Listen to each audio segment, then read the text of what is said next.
Welcome, in front of me I have Mob Wojtyk Watch Pro 3 and I'm gonna show you how to pair this watch with your phone. First we need to wake up the screen on our watch. To do it, simply press the upper button. And as you can see, now it says to tap on the screen to begin. So let's tap on the screen. This should open the list of languages on your watch. And you can swipe up and down on the screen to scroll through the list of languages.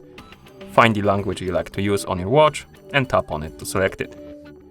I'm gonna select English United States.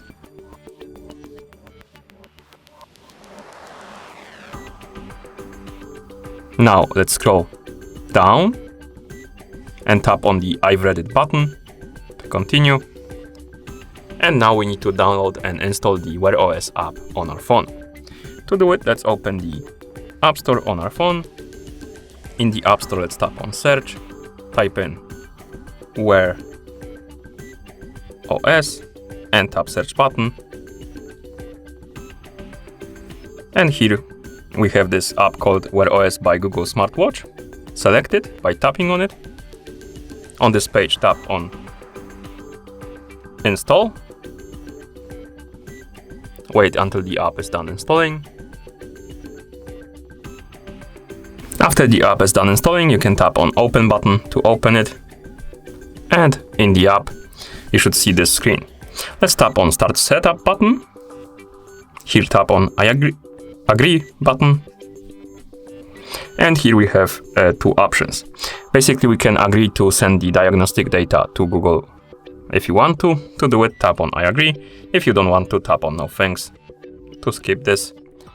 And now you should see your TicWatch Pro 3 GPS on the list of devices right here. Tap on it to select it.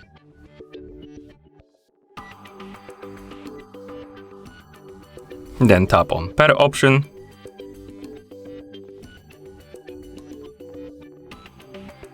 Right here we can copy our Google account from our phone to our watch.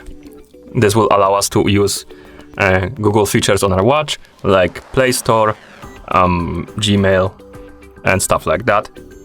You can also skip this step by tapping on skip button and not copy any accounts on your watch.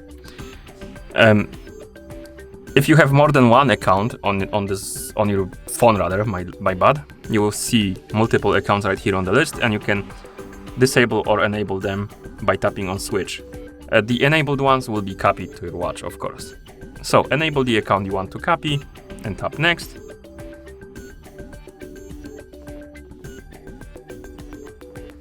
Here tap on copy button. And now if you have some kind of protection on your phone, like a fingerprint, PIN pattern or password, you need to enter the code or use your fingerprint to confirm. And after it's done copying the accounts, you can decide if you want to connect your watch to Wi-Fi. If you want to do it, tap on connect button. If you want to keep it disconnected from Wi-Fi, tap on skip to skip this step. I'm gonna connect mine to Wi-Fi, so I'm gonna tap on connect.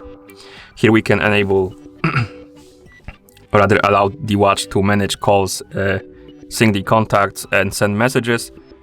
To do it, you can tap on next button. If you want to keep it disabled, tap on skip button. For the sake of the video, I'm gonna tap on next to show you how to enable it. So let's tap on next button. And now we need to allow the permissions for the Wear OS app, so it can manage the calls and stuff like that. Next option is to enable the calendar. And again, you can skip this step to keep it disabled, or you can tap on next button to enable it. Let's tap on next and tap on allow to allow the permission. And another option is notifications. Basically, you can allow your watch to manage the notifications from your phone. You can also tap on skip button, like I said before, to skip it and disable it, or keep it disabled rather, or you can tap on allow to enable them. I'm gonna tap on allow and then allow. And right here we can tap on next, then tap on done button. And once you see this screen, that means that the devices are paired and our watch is ready to use, as you can see. You should also see the tutorial on our watch you can tap on Start Tutorial to go through it, or later to skip it. And that's how you pair this watch with your phone. Thank you for watching. If you found this video helpful, please consider subscribing to our channel and leaving a like on the video.